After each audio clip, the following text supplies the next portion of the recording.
और आपको यह बता रहे हैं कि साम्राज्य क्या होता है। साम्राज्य होता है कि जब एक क्षेत्र में पहले किसी का शासन चल रहा हो और अचानक से कोई आए, उन पर आक्रमण करे, उनको उठा करके भगाए और फिर अपना सत्ता जमा ले, उसको कहते हैं साम्राज्य। जैसे सल्तनत साम्राज्य है, जैसे मुगल साम्राज्य है। भाई सल्तनत साम्राज्य में भारत पर पहले प्राचीन हिंदुओं का शासन था। भारत में आक्रमणकारी आए गोरी जैसे, उन्होंने भारत में इस्लामिक साम्राज्य की स्थापना कर दी, फिर उसके बाद उसके उत्तराधिकारी नियुक्त कर दिए गए और उनको सल्तनत साम्राज्य कहा गया। मुगल साम्राज्य था। मुगल क्यों? क्योंकि मुगल से पहले सल्तनत का शासन चलाया था।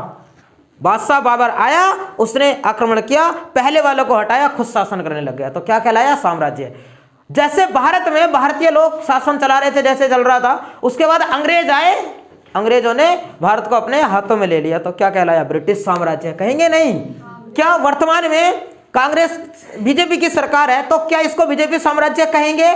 नहीं कहेंगे। अब इसको बीजेपी साम्राज्य नहीं कहेंगे, क्योंकि अब कहेंगे लोकतंत्र और गणतंत्र, क्योंकि अब इन लोगों को जो शासक बनाया है वो हमने बनाया है। चुनाव हुए, हमने वोट दे करके इनको शासक बनाया, तो क्या साम्राज्य है? नहीं है। तो हम साम्राज्य बढ़ रहे हैं, और कौन सा साम्राज्य? मराठा साम्राज्य। जो मराठा साम्राज्य है, इसके संस्थापक थे शिवाजी, छत्रपति शिवाजी। छत्रपति शिवाजी ने मराठा साम्राज्य की स्थापना की, और इन्होंने जो मराठा साम्राज्य की स्थापना की, इनका जन्म हुआ था, बताइए, 1627 ईस्वी को। शिवाजी का जन्म कब हुआ? 1627 ईस्वी को। जन्म स्थान भी पूछेगा कि इनका जन्म हुआ कहां था, तो सिवनेर के किले में।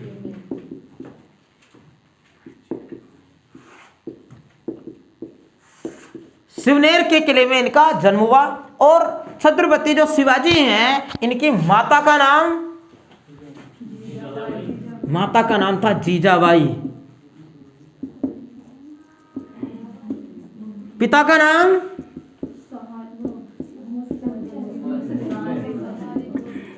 संभाजी। बता रहे हो गलत बातें।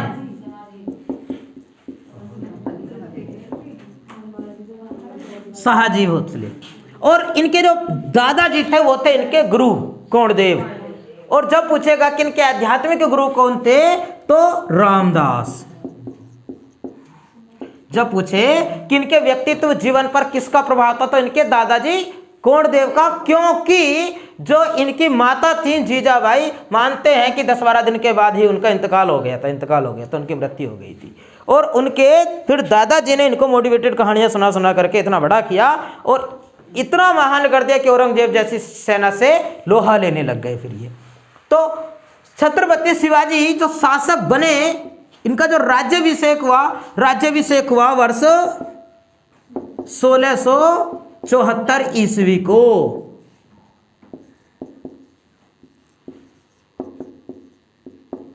कब हुआ राज्याभिषेक? 1674 को। आपसे ये बात भी पूछेगा कि इनका राज्याभिषेक हुआ कहां था, तो रायगढ़ में। दोनों बातें पूछता है। रायगढ़ के किले में इनका हुआ राज्याभिषेक। अब इनकी नीतियां क्या क्या थी, इनके बारे में प्रश्न और क्या क्या पूछता है। एग्जामिनर आपसे पूछेगा कि छत्रपति शिवाजी ने युद्ध की कौन सी नीति अपनाई थी। इन्होंने जो युद्ध की नीति अपनाई, वो अपनाई गोरिल्ला युद्ध नीति।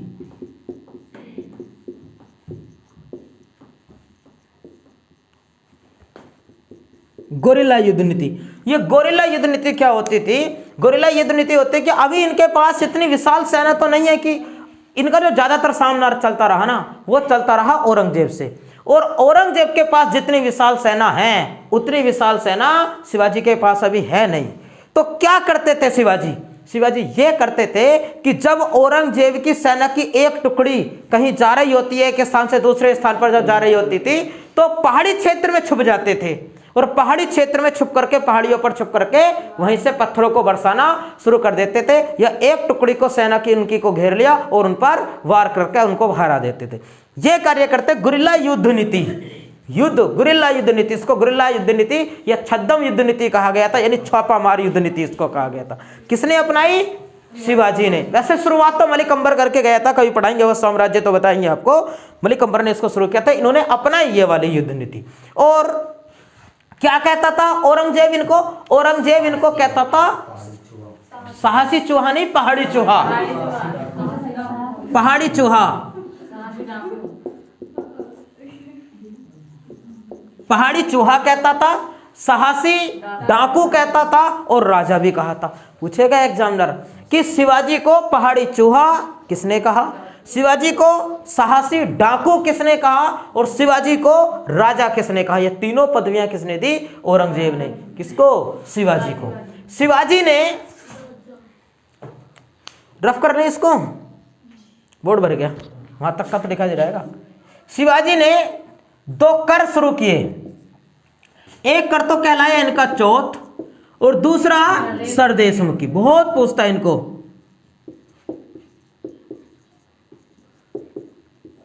चौथ और सरदेशमुखी कर, ये कर क्या हुआ करते थे?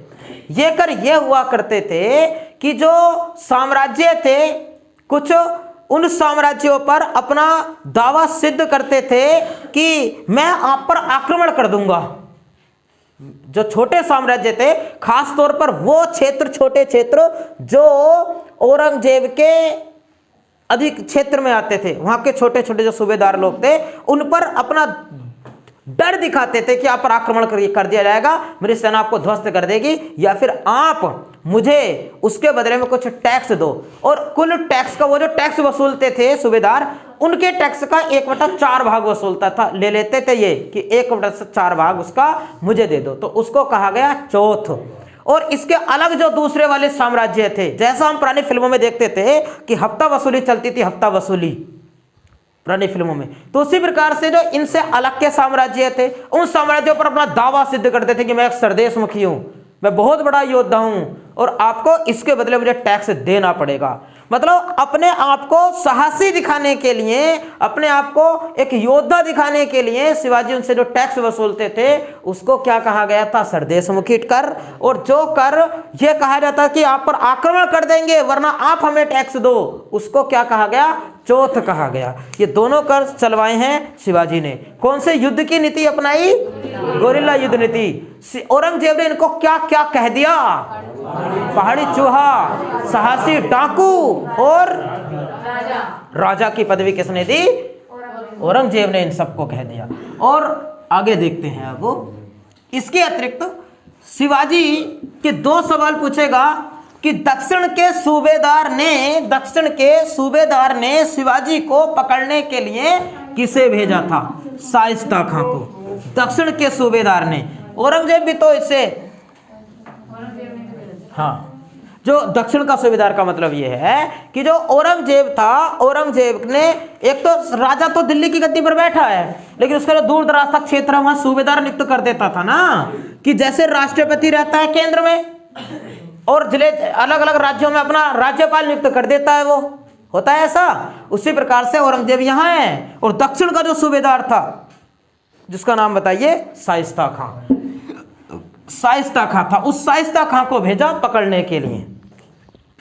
प्रश्न क्या था कि दक्षिण के सूबेदार ने, दक्षिण के मुगल कह लो, मुगलों का ही तो है वो सूबेदार, दक्षिण के मुगल सूबेदार ने शिवाजी को पकड़ने के लिए किसे भेजा था? शाइस्ता खां को। शाइस्ता खां को भेजा गया। और हुआ क्या? जो शाइस्ता खां गया तो वार किया शाइस्ता खां पर। क्या हुआ कि रात्रि के समय में था और जब दोनों में लड़ाई हुई तब औरंगजेब ने शाइस्ता खां का हाथ काट दिया यहां से और शाइस्ता खां को भागना पड़ गया, कब्जे में नहीं आए उसके। एक प्रश्न हो गया। दूसरा पूछता है कि हाँ, शिवाजी ने शाइस्ता खां का हाथ काट दिया। और दूसरा प्रश्न पूछता है कि बीजापुर के शासक ने शिवाजी को पकड़ने के लिए किसे भेजा था? अफजल खां को।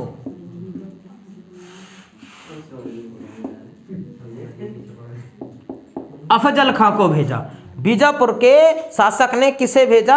अफजल खां को। और जब अफजल खां को भेजा गया तो इसमें शिवाजी में और अफजल खां में दोनों में ये तय हो चुकी बातें थी कि ना तुम सेना लाना ना मैं सेना लाऊंगा, ना तुम्हारे पास कोई अस्त्र शस्त्र होना चाहिए ना मेरे पास कोई अस्त्र शस्त्र होगा, ना आपके महल में मुलाकात होगी ना आप मेरे महल में मुलाकात होगी, दोनों रास्ते से आएंगे और जहां भी आमना सामना होगा वहीं मुलाकात हो जाएगी, वापस लौट जाएंगे।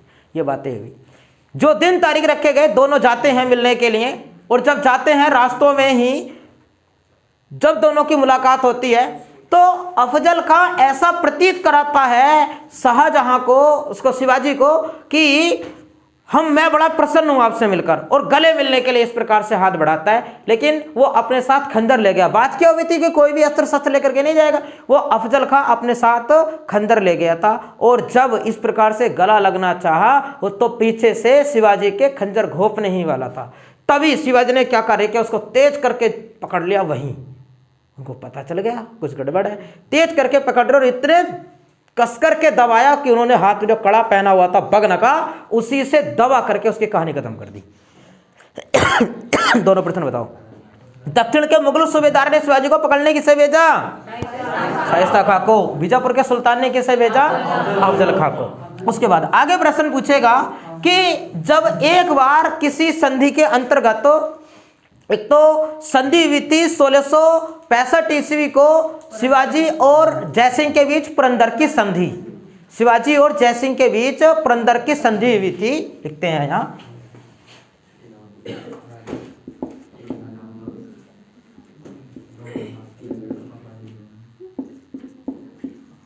पुरंदर की संधि कब हुई? 1665 ईस्वी को। और किस किस के बीच हुई? शिवाजी वह राजा जयसिंह, शिवाजी व राजा जयसिंह के बीच ये संधि हुई। ठीक नहीं रहोगा? यह जयसिंह के बीच यह संधि हुई। और इस संधि में क्या था कि बहुत सारे किले थे, शायद 13 किले थे, जो 13 किले सौंप दिए गए थे शिवाजी द्वारा जयसिंह को, और को बहुत अधिकार क्षेत्र शिवाजी का रह गया था कम। उसके पश्चात एक बार किसी शर्त के कारण जो शिवाजी के पुत्र थे संभाजी, उन संभाजी को औरंगजेब ने किसी शर्त के अनुसार अपने महल में रखा था। अब जब तक शिवाजी के पुत्र संभाजी महल में रहेंगे, औरंगजेब के पास रहेंगे, तो शिवाजी कोई चैन से बैठने वाले हैं क्या? वो तो या तो छड़ाओ या लड़ो, कुछ भी करो, अपने पुत्र को लेकर के आने का प्रयास करेंगे। तो क्या हुआ कि शिवाजी खुद दिल्ली के लाल किले में, जो दीवाने खास था, जो उनकी मीटिंग चल रही थी, खुद पहुंच गए चोरी चोरी, चुपके चुपके उसके महल में पहुंच गए। किसके पास? औरंगजेब के पास, और अपने आप को प्रस्तुत कर दिया। फिर उसके पश्चात क्या होता है कि औरंगजेब ने शिवाजी को कैद कर लिया, और पूछता है फिर कि औरंगजेब ने शिवाजी को कैद करके कहां रखा था? आंसर कितनी बार पूछा जा चुका है? जयपुर भवन में। जयपुर भवन में कहां कैद करके रखा? जयपुर भवन में कैद करके रखा औरंगजेब ने शिवाजी को। आगे पढ़ते हैं नेक्स्ट। उसके बाद आगे पूछेगा एग्जामिनर कि शिवाजी के समय में जो अष्टप्रधान क्या था? शिवाजी के समय में अष्टप्रधान, दक्षिण के मुगल सूबेदार ने शिवाजी को पकड़ने के लिए किसे भेजा? शाइस्ता खां को। बीजापुर के शासक ने अफजल खां को। पुरंदर की संधि 1665 में शिवाजी और जयसिंह के बीच हुई, और औरंगजेब ने जब उनको कैद करके कहां रखा? जयपुर भवन में कैद करके रखा। आगे शिवाजी का जो मंत्रिमंडल था, मंत्रिमंडल को कहा गया था अष्टप्रधान।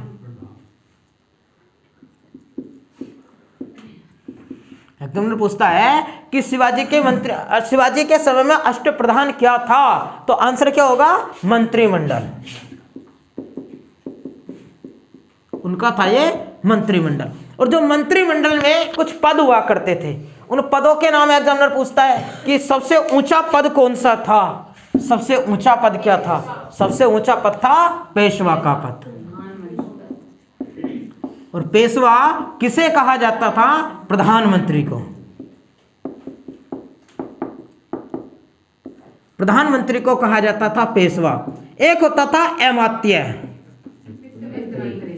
अमात्य कहते थे वित्त मंत्री को।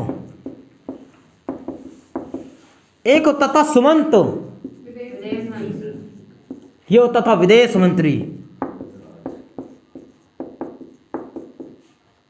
एक होता था सरनोबात,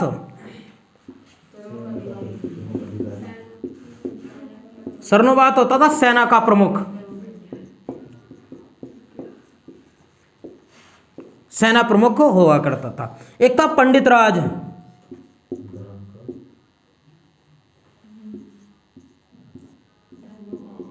पंडित राज था धर्म का प्रधान अधिकारी, धर्म का प्रधान अधिकारी, जो खराब प्रथाएं चल रही हैं उनको समाप्त करना या फिर तरह तरह के वो कार्य। एक और बाकी के वैसे थे, जैसे न्यायाधीश होता था कोई, तो इनमें से आपसे एग्जामिनर पूछता है ऑप्शन में एबीसीडी में मिलान करने के लिए।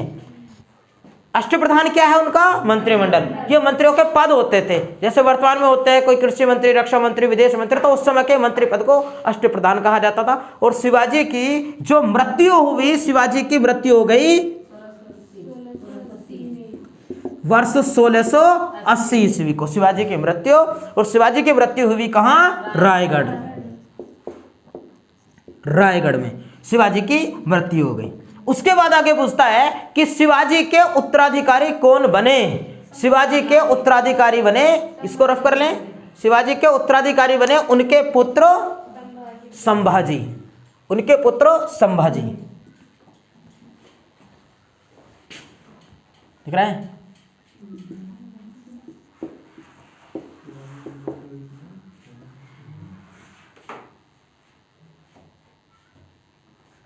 इसको रफ करके लिखते हैं ना, क्योंकि लंबे डिटेल लिखना है। लिखा गया होगा इतना तो। कब हो गई उनकी मृत्यु?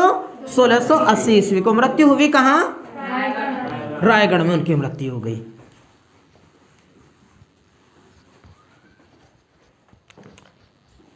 क्या लिख रहे थे? संभाजी। हाँ, उनके उत्तराधिकारी कौन बने? उनके पुत्र संभाजी उनके उत्तराधिकारी बने। एक प्रश्न ये पूछता है। उसके बाद एक प्रश्न आपसे पूछता है कि मराठा शिवाजी के पश्चात किस महिला ने मराठा साम्राज्य की कमान संभाली थी? ताराबाई।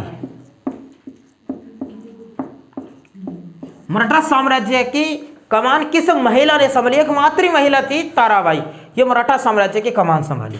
उसके पश्चात अगले आए बालाजी बाजीराव।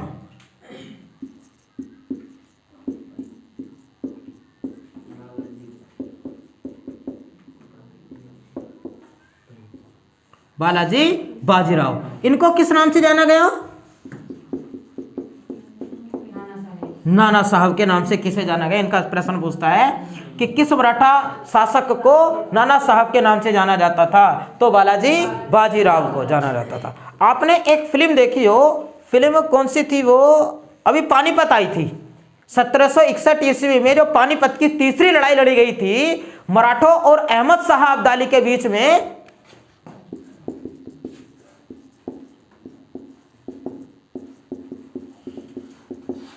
ये लिखा है पानीपत की तीसरी लड़ाई 1761। और ये किस किस के लड़ी गई? अहमद शाह अब्दाली,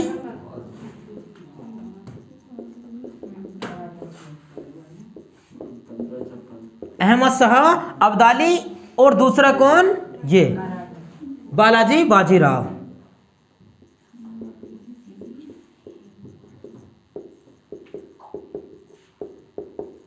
सुनिएगा कहानी। क्या पूछेगा एग्जामिनर? आपसे पूछेगा कि पानीपत की तीसरी लड़ाई 1761 में किन किन के बीच लड़ी गई? ऑप्शन में तो आपको मिलेगा मराठों के बीच और अफगानों के बीच, मराठे एवं अफगानों के बीच। अफगानी कौन था? अहमद शाह अब्दाली, संजय दत्त को बना दिखाया गया है इसमें।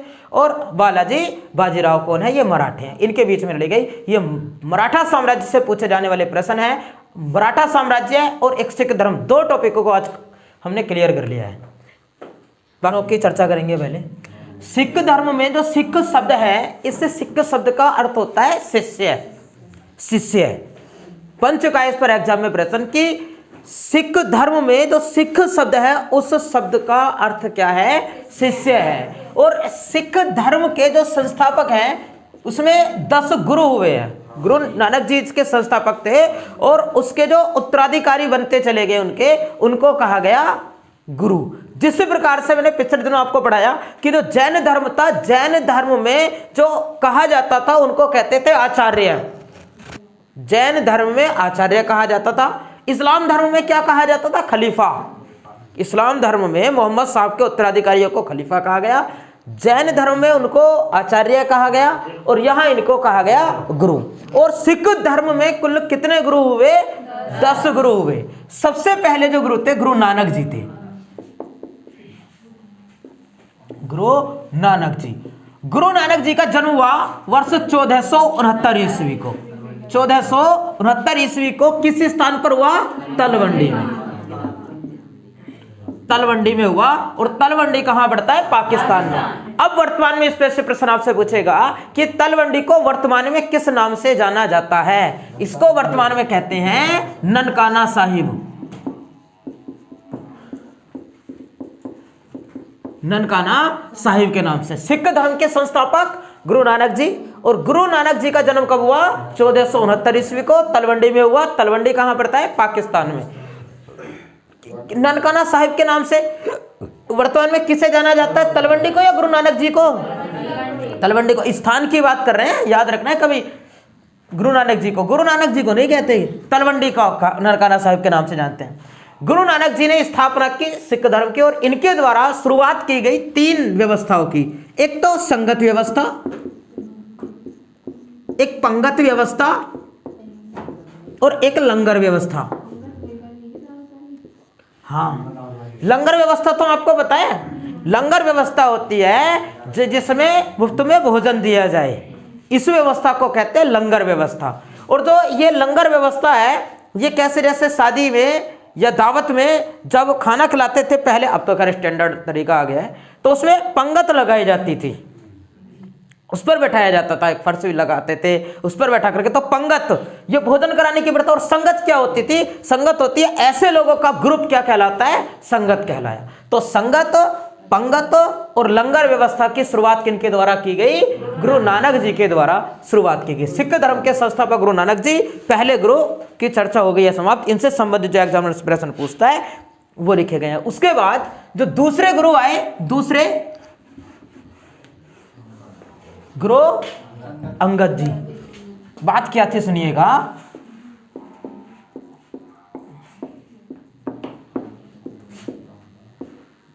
अंगद जी ना, गुरु अंगद जी, ऐसी व्यवस्था थी जो गुरु नानक जी जो बड़े गुरु, तो उनके जो शिष्य थे, उन गुरु के शिष्य के सौंपा गया था कि अगले जो गुरु बनेंगे, ऐसा कहा गया था कि वो वंशानुगत नहीं होगा। इस पर प्रश्न बनाता है एक एग्जामिनर कि गुरु का जो पद होगा वो व्यक्ति संभालेगा जो व्यक्ति उस पद के योग्य होगा।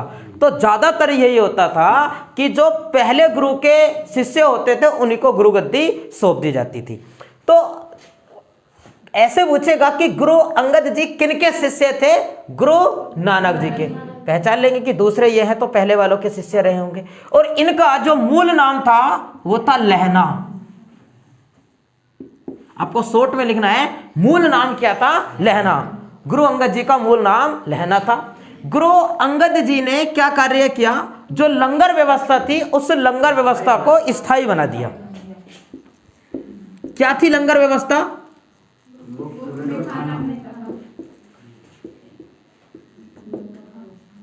इस लंगर व्यवस्था को बना दिया इन्होंने स्थायी। जो मुफ्त में लंगर व्यवस्था थी उसको स्थायी बना दिया। इसके अतिरिक्त गुरु अंगद जी ने शुरुआत की गुरुमुखी लिपि की।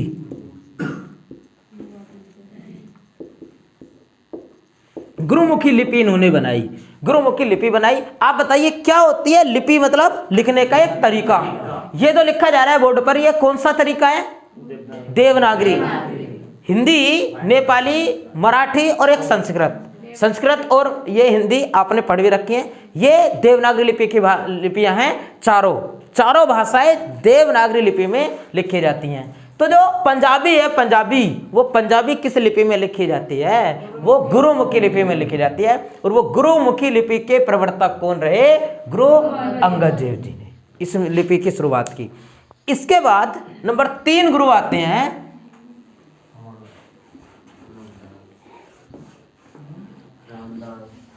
तीसरे गुरु अमरदास।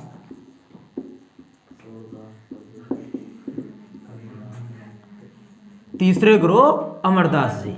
और अमरदास जी से संबंधित क्या प्रश्न पूछेगा? अमरदास जी ने जो शुरुआत की वो की शादी और विवाह की लवन प्रथा की। लवन प्रथा की शुरुआत की।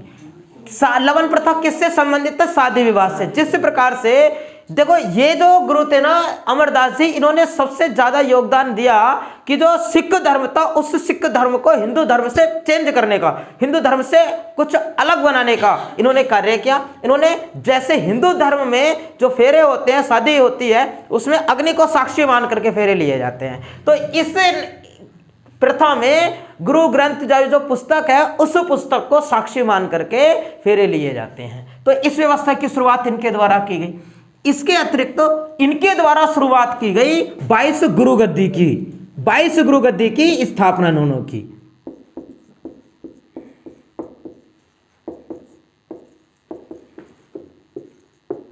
ये क्या थी 22 गुरु गद्दी स्थापना? 22 गुरु गद्दी की स्थापना ये की इन्होंने कि ये तो मुख्य स्थान था जहां गुरुजी तो मुख्य थे। इसके अतिरिक्त माना 50 किलोमीटर या 60 किलोमीटर दूर दराज के जो लोग हैं, उन लोगों को, यहाँ के जो आसपास के लोग हैं, अगर किसी को सिख धर्म अपनाना है तो गुरु जी यहाँ से इन लोगों को सिख धर्म की दीक्षा दे सकते हैं। लेकिन जो दूर का क्षेत्र है उन लोगों को समस्या है इनके पास आने में कि इतनी दूर कैसे जाएं नामदान लेने। बुजुर्गों को, महिलाओं को, बच्चों को परेशानी होती थी। तो इन्होंने क्या कार्य किया गुरु अमरदास जी ने? इन्होंने कार्य यह किया कि भाई जो लोग मुझसे दीक्षा ग्रहण करना चाहते हैं शिक्षित इस सिख धर्म की, वो मुझसे ग्रहण कर सकते हैं। इसके अतिरिक्त इन्होंने 22 व्यक्तियों की नियुक्ति और प्रारंभ की। एक तो गद्दी मुख्य वाली थी, ये एक सिंहासन तो ये था, इसके अतिरिक्त 22 स्थानों पर इन्होंने सिंहासन और लगवाया कि दूर के जो व्यक्ति हैं वो मेरे अतिरिक्त इन व्यक्तियों से सिख धर्म की दीक्षा ग्रहण कर सकते हैं। ऐसा कार्य किनके द्वारा किया गया? ये किया गया अमरदास।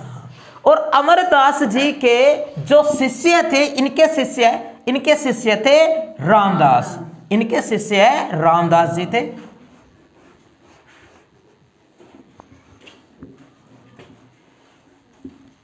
चौथे गुरु की बात कर रहे हैं अब। इनके शिष्य चौथे गुरु रामदास जी बने।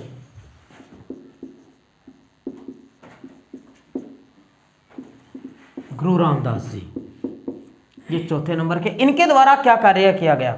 जो तीसरे गुरु मैंने आपको पढ़ाए अमरदास जी, उनकी जो पुत्री थी उनका नाम था बीबी बानी।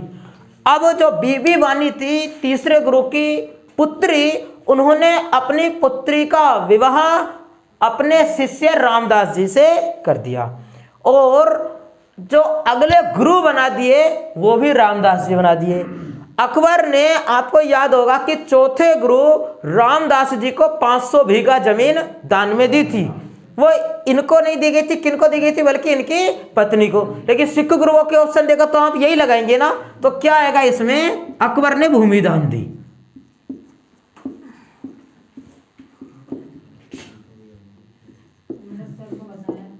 हाँ, अकबर ने इनको भूमि दान दी और उस भूमि में इन्होंने क्या कार्य किया?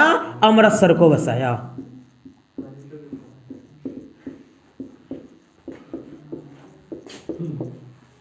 अमृतसर को बसाया और अमृतसर में जो अमृतसर सरोवर है उस सरोवर का निर्माण कराया। पता है कौन से सरोवर की बात कर रहे हैं?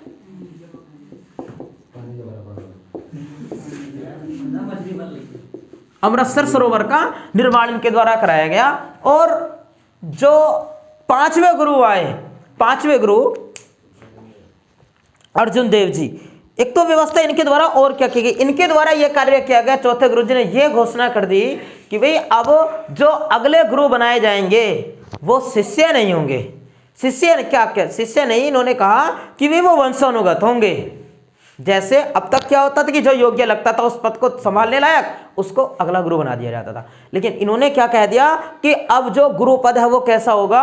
वंशानुगत होगा। इन्होंने गुरु पद को वंशानुगत बना दिया और इन्होंने अगले गुरु के रूप में जो नियुक्ति कर दी वो कर दी पांचवें गुरु अर्जुन देव जी की अपने ही तीसरे पुत्र के रूप में। तीसरे तो पुत्र, तीसरे में ये बात आपसे पूछेगा नहीं, इसको छोड़ो, केवल गुरु का नाम लिखेंगे। पांचवें गुरु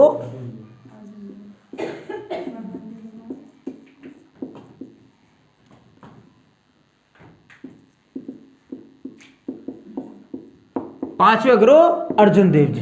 अर्जुन देव जी ने क्या कार्य किया है? इन्होंने सबसे महत्वपूर्ण कार्य तो यह किया कि जो आदि ग्रंथ है, आदि ग्रंथ का संकलन किया। क्या है आदि ग्रंथ, बताएंगे? आदि ग्रंथ क्या है? मैंने आपको बताया कि जो चारों वेद हैं वो चारों वेद अलग अलग व्यक्तियों के द्वारा लिखे गए थे, लेकिन जो महाकवि वेद व्यास जी थे, वेद व्यास जी ने वेदों का संकलन किया, मतलब उन्होंने उसको इकट्ठा किया, उन्होंने उसको क्रमबद्ध किया, क्रम से लगाया उनको। तो जो गुरु अर्जुन देव जी हैं, पांचवें गुरु, इनके द्वारा जो इनसे पहले गुरु हुए, खास तौर पर गुरु नानक जी ने कुछ संग्रह लिखे थे, कुछ उपदेश जो थे उनकी जो बातें थी, उनके जो गीतों का संग्रह था, उन संग्रहों को एक पुस्तक में सजोया और इनके अतिरिक्त जो और गुरुओं की बातें थी उनको भी एक पुस्तक में सजोया। उसको क्या कहा गया? आदि ग्रंथ। तो आदि ग्रंथ का संकलन किसके द्वारा किया गया? पांचवें गुरु अर्जुन देव जी के द्वारा। इसके अतिरिक्त इन्होंने जो अमृतसर शहर में जो अमृतसर सरोवर था, जो तालाब था, उस तालाब के अंदर स्वर्ण मंदिर का निर्माण कराया। स्वर्ण मंदिर का निर्माण करता कौन हुए?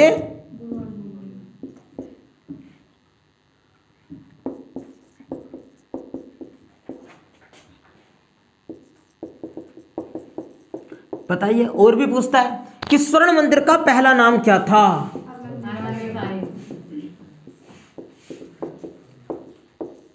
ये हरमंदिर साहिब किसका बड़ा नाम है? अर्जुन देव जी का या स्वर्ण मंदिर का? आपको डिटेल में लिखना है थोड़ा सा। स्वर्ण मंदिर का पहला नाम क्या था? हरमंदिर साहिब। इसके अतिरिक्त अगला प्रश्न इनसे आपसे पूछता है, आपको याद हो जब मैंने आपको पढ़ाया जहांगीर के बारे में, तो जहांगीर का जो पुत्र, जहांगीर का जो पिता था अकबर, लंबे समय तक गद्दी पर बैठा रहा, 49 वर्षों तक लगभग अकबर ने शासन चलाया था। और उसके पश्चात इतने लंबे समय तक उसने शासन चलाया कि उसके बाद अब उसके जो पोते हैं ना वो बहुत बड़े हो गए। अब अकबर के पोते ये समझ रहे कि अब हमारे पिताजी क्या गद्दी पर बैठेंगे, हम ही गद्दी पर बैठ जाएंगे। तो जो जहांगीर का पुत्र था, यानी अकबर का जो पोता था, जो बहुत बड़ा हो गया, तो उसने क्या कार्य किया? अकबर की मृत्यु पर जब जहांगीर गद्दी पर बैठा तो जहांगीर के पुत्र खुसरो खां ने जहांगीर पर हमला कर दिया। और जब जहांगीर पर हमला किया तब वो हार गया खुसरो खां, और खुसरो खां को पकड़ करके जहांगीर ने उसकी दोनों आंखें फुड़वा दी और उसको देश निकाला दे दिया। और क्या कह दिया? ये कह दिया कि यदि कोई भी व्यक्ति इसकी हेल्प करेगा खुसरो खां की, तब उसकी हत्या करा दी जाएगी। अब ये जो धार्मिक व्यक्ति होते हैं, ये जो समाज सुधारक व्यक्ति होते हैं, इनका तो जन्म ही दूसरों की हेल्प के लिए हुआ होता है। तो पांचवें गुरु अर्जुन देव जी ने उसको पकड़ा, बुलाया अपने पास में और मर्रम पट्टी की, उसको खाना दिया, अपने यहाँ पर उसको आवास दिया। और फिर क्या हुआ? जब उसकी हेल्प की तो जहांगीर ने अपने कहे अनुसार पांचवें गुरु अर्जुन देव जी की हत्या करा दी।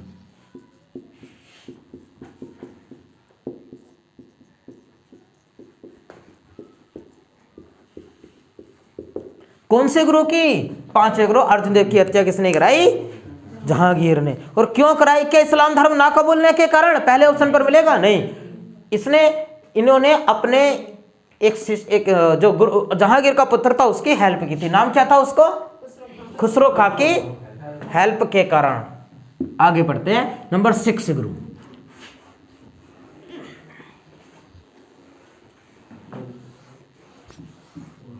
नंबर 6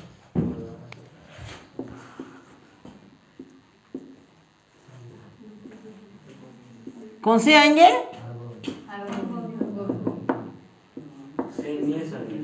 गुरु हरगोविंद साहब। गुरु हरगोविंद जी ने क्या कार्य किया कि इन्होंने जो अमृतसर शहर था, उस अमृतसर शहर की पहले तो किलेबंदी कराई।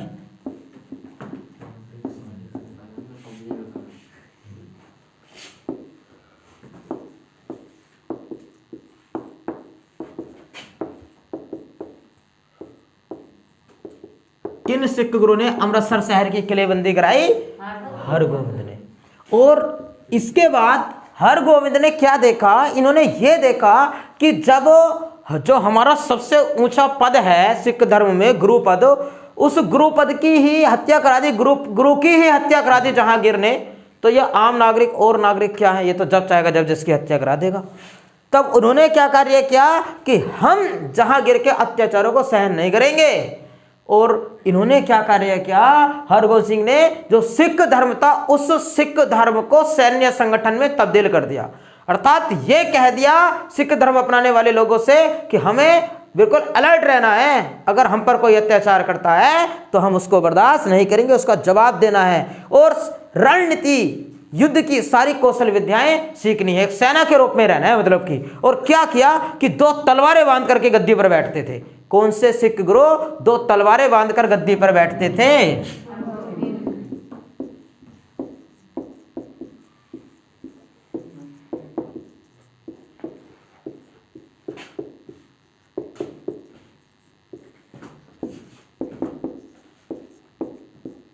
दो तलवारें बांधकर ये गद्दी पर बैठते थे।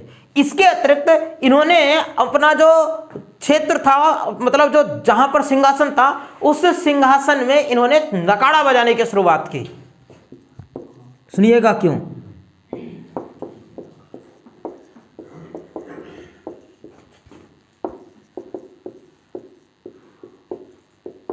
नकारा बजाने की शुरुआत की। क्यों?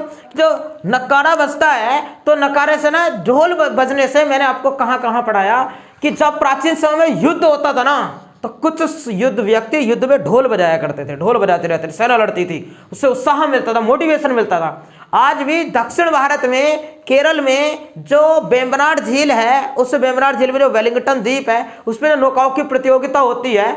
एक नौका यहाँ 35 व्यक्ति उसको चला रहे हैं, 35 व्यक्ति दूसरी को, इतने व्यक्ति दूसरे का, ऐसे नौका होती हैं। तो प्रत्येक नौका में आज भी ढोल बजते हैं, जिससे उसके जो चप्पू चलाने वाले व्यक्ति होते हैं उनको मोटिवेशन मिलता है और स्पीड के साथ नाव आगे जाती है। तो मोटिवेशन मिलता था। तो नक्काड़ा बजाने की शुरुआत क्यों मोटिवेशन की क्यों आवश्यकता है? अत्याचार से बचना है ना भाई, अत्याचार से बचना है। कोई ट्रेनिंग सेंटर नहीं है हमारे पास में, फिर भी हमें एक सेना के रूप में रहना है, तैयार रहना है, किसी के आतंक को बर्दाश्त नहीं करना है। यह नकारा बजाने की शुरुआत इनके द्वारा की गई। इसके अतिरिक्त और कोई कार्य क्या? बस इनके द्वारा किए गए ये कार्य। इसके अतिरिक्त आगे पूछता है नंबर नेक्स्ट,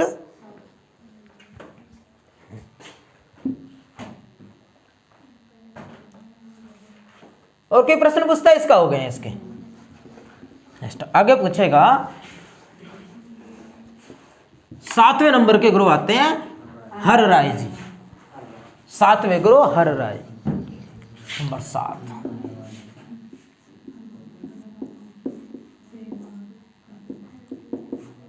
सातवें गुरु हर राय जी।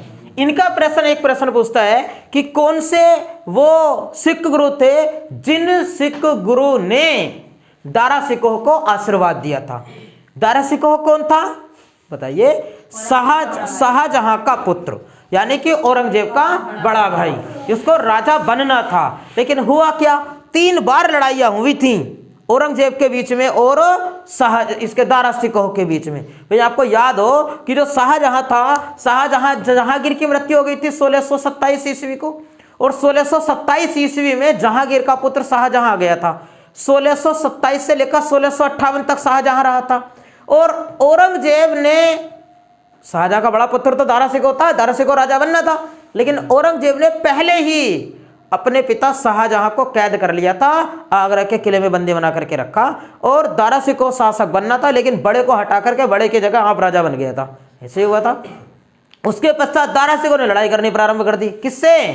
औरंगजेब से। और इनके बीच में जो लड़ाइयां लड़ी गई वो 3 लड़ाइयां लड़ी गई। एक तो धर्मट की लड़ाई 1658 ईस्वी में लड़ी गई। नेक्स्ट 1658 ईस्वी में सामूगढ़ की लड़ाई लड़ी गई, सामूगढ़ की लड़ाई दूसरी। और तीसरी लड़ाई लड़ी गई बेदरा की लड़ाई, बेदरा या बेदारा मिलता है, बेदारा या बेदरा की लड़ाई लड़ी गई। तो इनका क्रम पूछता है एग्जामिनर, जब हिस्ट्री पढ़ाएंगे आपको तब पढ़ाएंगे। बताओ जरा एक बार तो बता दो, अब तो बता दो। धर्मट की लड़ाई, उसके बाद सामूगढ़ की लड़ाई, और उसके बाद बेदरा की लड़ाई लड़ी गई थी। तो जो दारा सिकोह था, वो दारा सिकोह ने सोचा कि भाई ये जो गुरु हैं, इन गुरु से आशीर्वाद लेकर के आते हैं कि राजा मैं बन जाऊं, युद्ध के लड़ूंगा तो आशीर्वाद लेकर के जाता हूं। आशीर्वाद प्राप्त किया था किसने?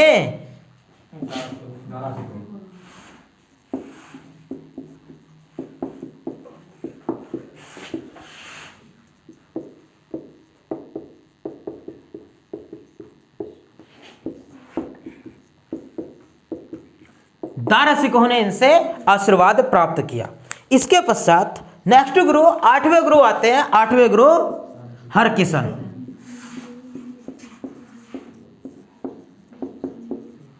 8वें गुरु हरकिशन जी। और हरकिशन जी की विशेषता ये रही, इनका भी केवल एक प्रश्न एग्जामिनर आपसे पूछता है, इनका वाला प्रश्न पूछता है कि कौन से वो सिख गुरु थे जिन सिख गुरु की अल्पकाल में ही मृत्यु हो गई थी। मतलब इनकी जो है ना वो मृत्यु हो गई थी चेचक के कारण। अल्पकाल में मृत्यु, अल्पकाल में मृत्यु का कहीं ये मतलब तो नहीं निकाल रहे हैं आप कि जन्म के कुछ समय के बाद ही मृत्यु, नहीं। अल्पकाल का मतलब यहाँ जो काल है ना, ये वो वाला काल है जितने समय में ये गद्दी पर रहे, कुछ समय तक गद्दी पर रहे, अल्प समय तक, और उसके बाद इनकी मृत्यु हो गई। कौन से रोग के कारण? चेचक के कारण, ऐसा कहते हैं, है ना, चेचक के कारण इनकी मृत्यु हुई। और उसके पश्चात इनके जो अगले गुरु बने, इनके पुत्र, वो बने गुरु तेग बहादुर जी। गुरु तेग बहादुर जी, नवे गुरु तेग बहादुर, नवे गुरु तेग बहादुर जी। तेग बहादुर जी की क्या विशेषता है? सबसे पहले तो ये कि जो गुरु तेग बहादुर जी थे, रफ करें इसको, इनको लोगों ने कहा सच्चा बादशाह, सॉरी सच्चा बादशाह नहीं, इनको कहा हिंद दी चादर। हिंद दी चादर किन्हें कहा गया? नवे गुरु तेग बहादुर जी को। क्यों कहा गया इसको सुनिएगा। नवे गुरु तेग बहादुर जी को कहा गया हिंद दी चादर।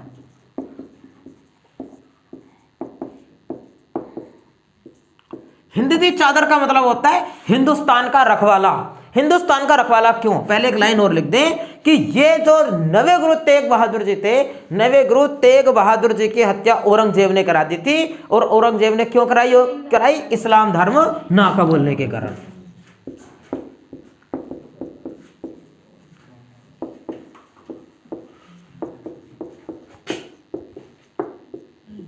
मैंने आपको पिछले दिनों एक कथन आपको पढ़ाया होगा कि मैं अकेला आया था और अकेला जा रहा हूं। ऐसा किसने कहा था अपने मरते समय में? औरंगजेब ने। और भी कथन पढ़ाए कि मैं खाली हाथ आया था, खाली हाथ जा रहा हूं। कौन कहा था? सिकंदर महान ने। ये दो कथन फेमस हुए। तो ये औरंगजेब की हत्या हुई थी, सॉरी मृत्यु हुई थी 1707 ईस्वी को।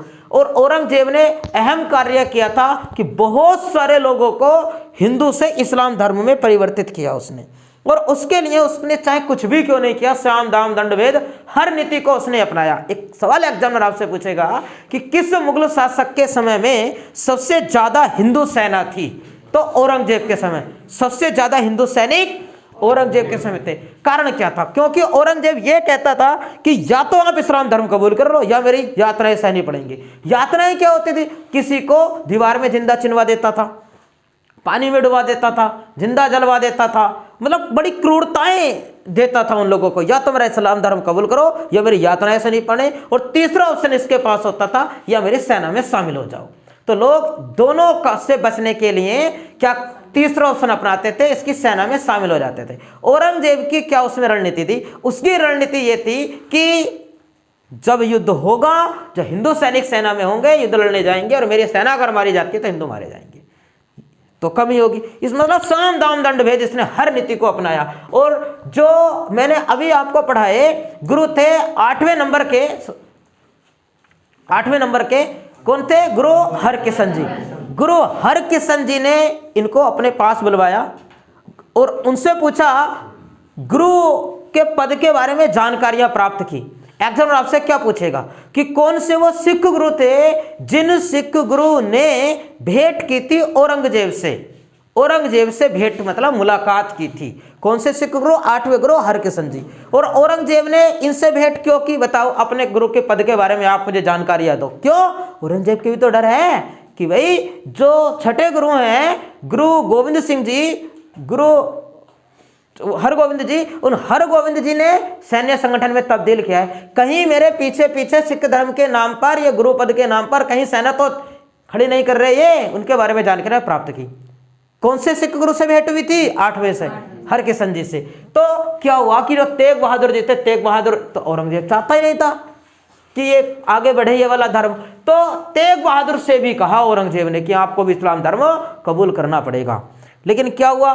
वही बात कर रहा है कि या तो मेरी यात्राएं सहनी बढ़ेंगी या इस्लाम धर्म कबूल करिए आप। तो क्या हुआ? इनसे तो सीधा कहा यातना क्या कि आपकी हत्या करा दी जाएगी या आप इस्लाम धर्म कबूल करिए। तब इन्होंने विचार ये किया कि यदि मैं इस्लाम धर्म स्वीकार करता हूं तो मेरे जितने भी अनुयायी हैं, जितने भी शिष्य हैं, जितने लोगों ने सिख धर्म अपनाया हुआ है, वो क्या सोचेंगे? वो तो यही सोचेंगे ये आज मुझसे कह रहा है, ये उनसे भी कहता है, मुझसे कह रहा है, ये तो उनसे भी कहता है। और जब मैं अगर कबूल कर लूंगा तो वो क्या सोचेंगे कि जब हमारे गुरु ने ही कबूल कर लिया तो हमें कौन सी बात है। तो इन नवे गुरु तेग बहादुर जी ने स्वीकार किया कि चाहे हत्या करा दो पर इस्लाम धर्म कबूल नहीं करेंगे। और इसीलिए लोगों ने इनको क्या कहा? हिंद दी चादर, हिंदुस्तान का रखवाला इनको कहा गया, हिंद दी चादर इसलिए इनको कहा। औरंगजेब द्वारा इनकी हत्या करा दी गई। नेक्स्ट बढ़ते हैं और नेक्स्ट और लास्ट 10वें गुरु की कहानी को। 10वें गुरु गोविंद सिंह।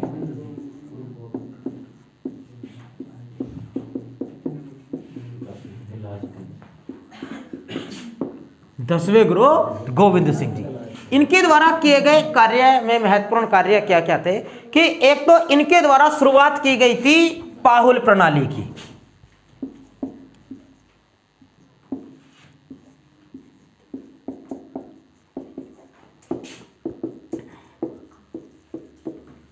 इन्होंने शुरुआत की पाहुल प्रणाली की और इन्होंने स्थापना की खालसा पंथ की।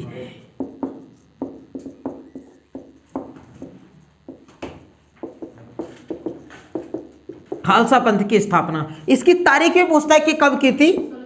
वर्ष 1699 को, वैसाखी के दिन खालसा पंथ की स्थापना 1699 ईस्वी को गुरु गोविंद सिंह के द्वारा की गई। ये क्या थी खालसा पंथ? और पाहुल प्रणाली को समझिएगा क्या थी। पाहुल प्रणाली ये थी कि जो सिख धर्म के लोग थे, उन सिख धर्म जो इन्होंने अनिवार्य कर दिया कि यदि कोई सिख धर्म को अपनाएगा पुरुष तो उसको केस, कंगा, कच्छ और कृपाण ये धारण करने अनिवार्य हैं। वो इन 5 वस्तुओं को अनिवार्य रूप से धारण करेगा।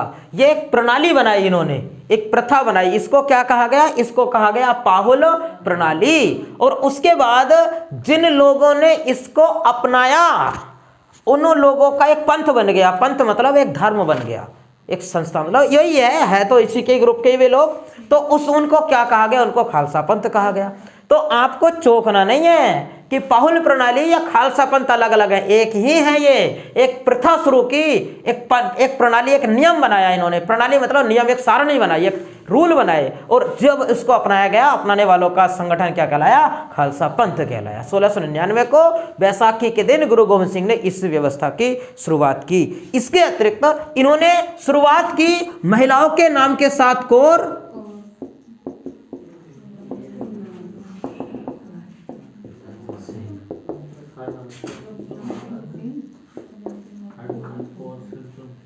महिलाओं के नाम के साथ कोर और पुरुषों के नाम के साथ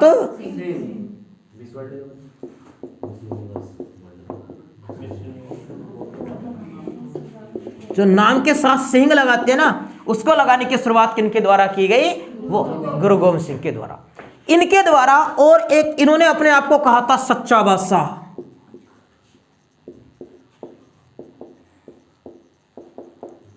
किन सिख गुरु ने अपने आप को सच्चा बादशाह कहा? 10वें गुरु गोविंद सिंह जी ने अपने आप को सच्चा बादशाह कहा। इनके द्वारा रचना की गई जफरनामा की।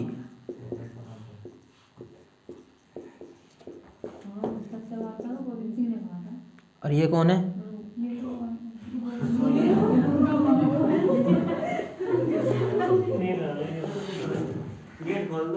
ठीक है, जफरनामा की रचना किनके द्वारा की गई?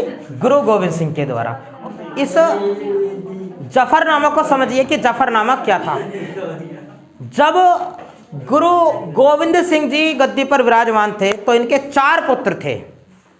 4 पुत्र, 2 पुत्रों की तो पहले ही हत्या करा दी थी और 2 पुत्र बचे थे। उन 2 पुत्रों को भी औरंगजेब ने दीवार में जिंदा चिनवा दिया था। क्यों? या तो इस्लाम धर्म कबूल करो या फिर हत्या करा जाएगा अपने उस रूल के नियम के अनुसार। और जो 2 पुत्र फतेह सिंह और जोरावर सिंह जी को भी इन्होंने हत्या करा दी, जिंदा दीवार में उनको चिनवा दिया औरंगजेब ने।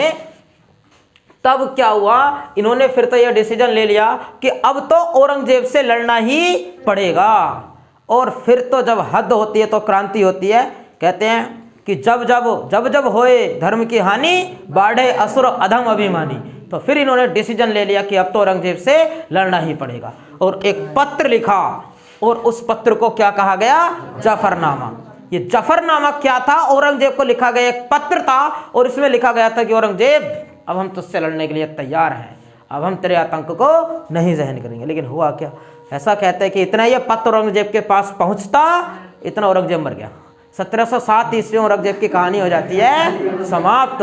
और उसके पश्चात मैंने आपको एक कहानी और बताई कि जो गुरु रामदास जी थे, चौथे नंबर के गुरु रामदास जी, चौथे गुरु रामदास जी ने क्या कहा था? हमारे जो भी गुरु आगे बनेंगे वो वंशानुगत बनेंगे। और पहले वंशानुगत गुरु कौन बने थे? 5वें गुरु अर्जुन देव जी। उसके पास से जो गुरु बनते जा रहे हैं वो कैसे बनते जा रहे हैं? वंशानुगत। और इनके तो 4 पुत्र थे, चारों की हत्या औरंगजेब ने करा दी। इनका तो वंश ही अब समाप्त हो गया। तब किसको गुरु बनाए?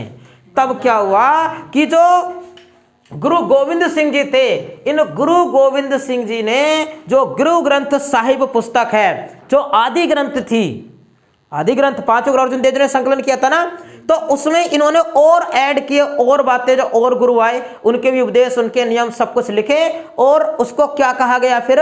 गुरु ग्रंथ साहिब, गुरु ग्रंथ साहिब, ग्रंथ साहिब। और क्या हुआ कि अब उस पुस्तक को ही गुरु गद्दी पर विराजमान किया और कहा कि आज से ये पुस्तक ही क्या है? गुरु की गद्दी पर विराजमान है। तो ये ही गुरु है, उसको कहा गया गुरु ग्रंथ साहिब। जैसे हम पढ़ते हैं गुरु गोविंद सिंह, गुरु हरगोविंद, गुरु अर्जुन, गुरु ग्रंथ साहिब, नहीं ना श्री। तो वर्तमान में गुरु गद्दी पर विराजमान है ग्रंथ साहिब। इन्होंने इसके बाद 10 गुरु हुए। ये पूछेगा कितने गुरु हुए? 10 गुरु हुए। अब एग्जामिनर आपसे एक प्रश्न और पूछता है कि गुरु गोविंद सिंह की मृत्यु के पश्चात सिख धर्म का नेतृत्व किसने किया था? ये प्रश्न पिछले एग्जाम का आया हुआ। तो बंदा बहादुर ने, बंदा बहादुर ने, ठीक, बंदा बहादुर ने क्या किया? इनके बाद सिख धर्म का नेतृत्व किया। सिख धर्म की कहानी होती है समाप्त। जो भी एग्जामिनर आपसे प्रश्न पूछता है वो इसमें से पूछेगा, ठीक।